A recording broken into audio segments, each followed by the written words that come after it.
Bienvenue sur Africa 24 dans cette nouvelle édition du QG Weekend. Voici les titres de l'actualité. Tension post-électorale au Niger, des manifestations violentes ont éclaté à Niamey après la publication des résultats provisoires contestés de l'élection présidentielle. Au moins 2 morts sont à déplorer. La zone franche togolaise a réussi à s'imposer au fil du temps. Ce complexe, vieux de plus de 30 ans, est devenu un véritable épicentre de l'activité industrielle, avec plus de 240 milliards de francs CFA générés depuis 1989. Et le Cameroun prendra part au programme de vaccination mondiale COVAX, dont la distribution a débuté le 24 février. 2,5 millions de doses sont attendues pour pouvoir vacciner près de 20% de la population contre le coronavirus. Mais tout d'abord, en Algérie, la marche du vendredi des partisans du Irak a repris. Des milliers de manifestants sont descendus dans les rues d'Alger ce vendredi 26 février, malgré l'interdiction des rassemblements pour des raisons sanitaires.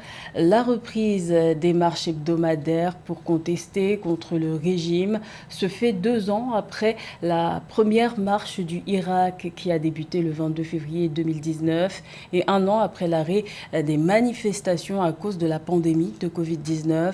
Notons que ces manifestations surviennent quelques jours après l'annonce de nouvelles mesures décidées par le président Abdelmajid Tebboune pour calmer la rue selon les observateurs. Parmi ces mesures, on peut compter la dissolution de l'Assemblée populaire nationale ou encore l'appel à des élections anticipées. Le Niger est sous tension depuis la publication des résultats provisoires de l'élection présidentielle du 21 février. La capitale Niamey a été le théâtre de violents affrontements, des affrontements post-électoraux. Des centaines de personnes ont été arrêtées et 2 morts sont à déplorer. Le point dans ce reportage de notre correspondant Sadouali Mokhtar.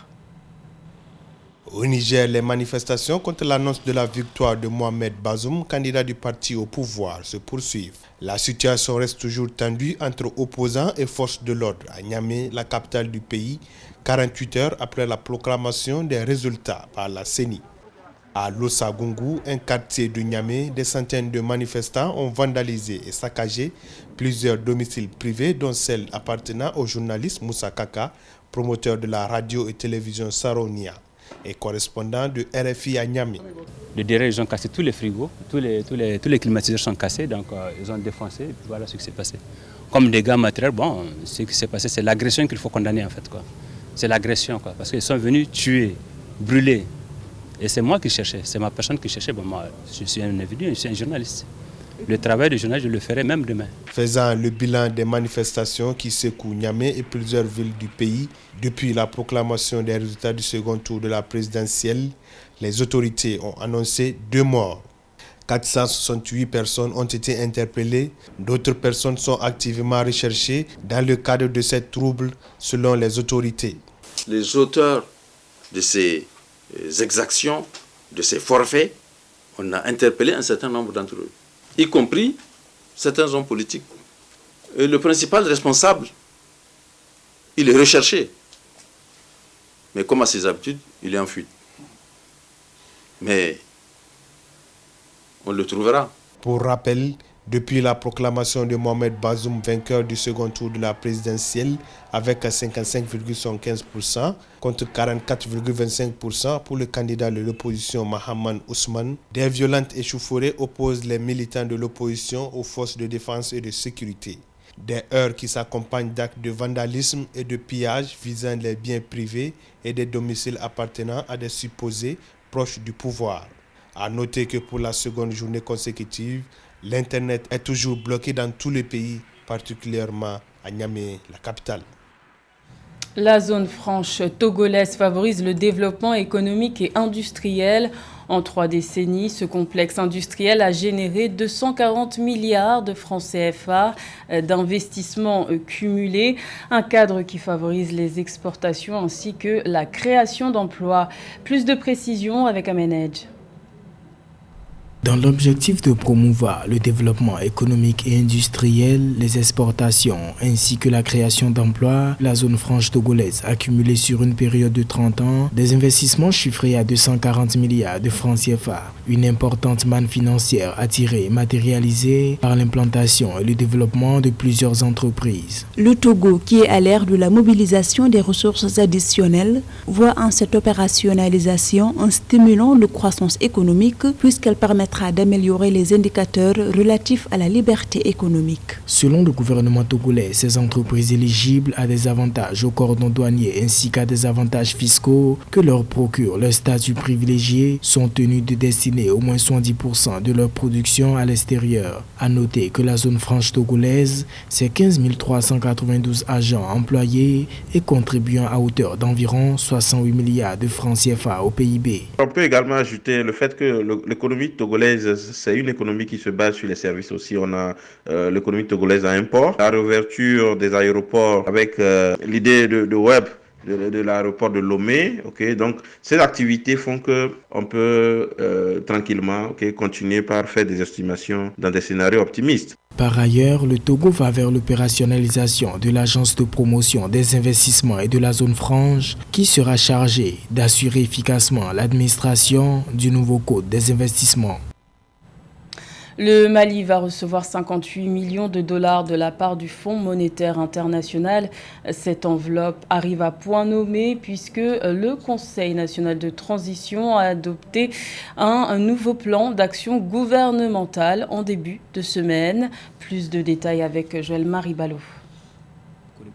Pour soutenir son programme de réforme économique, la République du Mali obtient un accord de décaissement immédiat d'un montant de 57,6 millions de dollars de la part du Fonds monétaire international. Ce financement, accordé le 22 février 2021, intervient suite à l'achèvement des deuxième et troisième examens des performances de l'État malien dans le cadre du programme de réforme économique soutenu par une facilité élargie de 11,9 millions de dollars.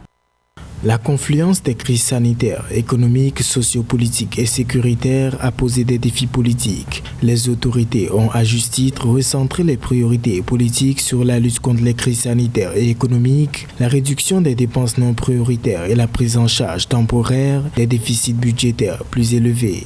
Il faut dire que cet apport financier était très attendu par les autorités maliennes qui ont basé le plan d'action gouvernemental sur le soutien financier des partenaires étrangers. Présenté le 19 février 2021 devant le Conseil national de transition malien, ce plan d'action qui va de la gouvernance à la sécurité prévoit de réduire le train de vie de l'État, de renforcer la lutte contre la Covid-19, l'impunité et la corruption. Quand vous regardez la hauteur des montants dont on parle pour un pays comme le Mali, pour des mécanismes de dépannage, la situation dans laquelle se trouve le Mali peut justifier qu'ils acceptent de l'argent du FMI dans un cadre qui permette aux dirigeants maliens de pouvoir s'occuper de l'essentiel, c'est-à-dire la sécurité et la promotion des citoyens et la qualité de vie. Et je pense simplement qu'il faut éviter d'arbitrer sur le court terme et donner des horizons un peu plus élevés pour que le pays se relève de sa crise qui n'a que trop duré. Avec ce nouveau financement, le Fonds monétaire international passe à 115,3 millions de dollars, le montant total des décaissements effectués dans le cadre de la facilité élargie de crédit signée avec le Mali. Selon les projections du FMI, le pays devrait enregistrer une croissance d'au moins 4% en 2021 après une récession de 2% en 2020. Le programme COVAX pour lutter contre la Covid-19 est en marche. Après le Ghana le 24 février, la Côte d'Ivoire a reçu le 26 février son premier lot de vaccins gratuits.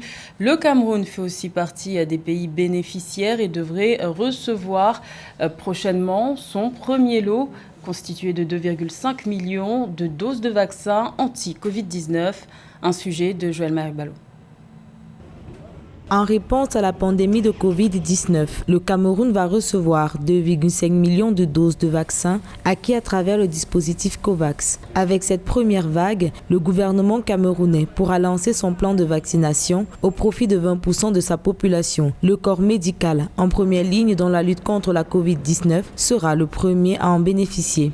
Il n'y a pas que le Cameroun qui subit les ravages du Covid, c'est le monde entier. Donc la fabrication de ces vaccins qui ne sont pas vraiment en grande quantité fait en sorte que le pays n'a reçu, comme la majorité des autres pays, qu'un petit nombre de vaccins.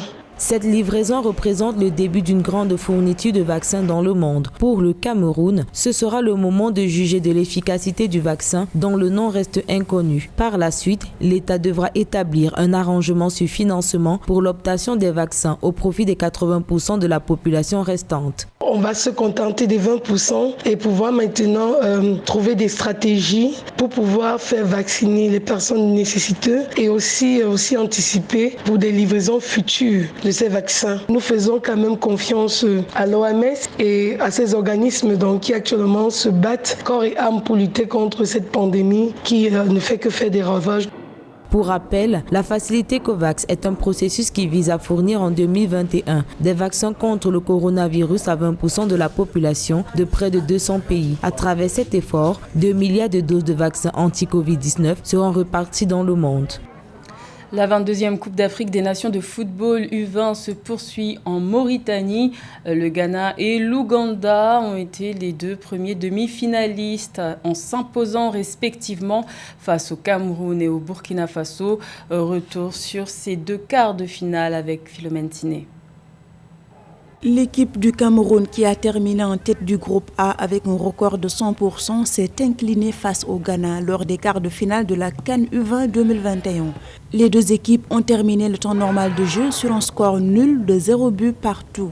Ce n'est qu'à la 103e minute lors des prolongations que le Cameroun a ouvert le score. Mais très vite, le Ghana égalise à la 107e minute. C'est en séance de tir au but que les jeunes Ghanéens ont inscrit 4 buts contre 2 pour les jeunes Camerounais, obtenant ainsi leur qualification pour les demi-finales. Durant toute la compétition, les Camerounais semblaient monter en puissance. On avait l'impression que cette équipe-là, même si elle n'était pas imbattable, elle avait des dispositions pour aller jusqu'au bout.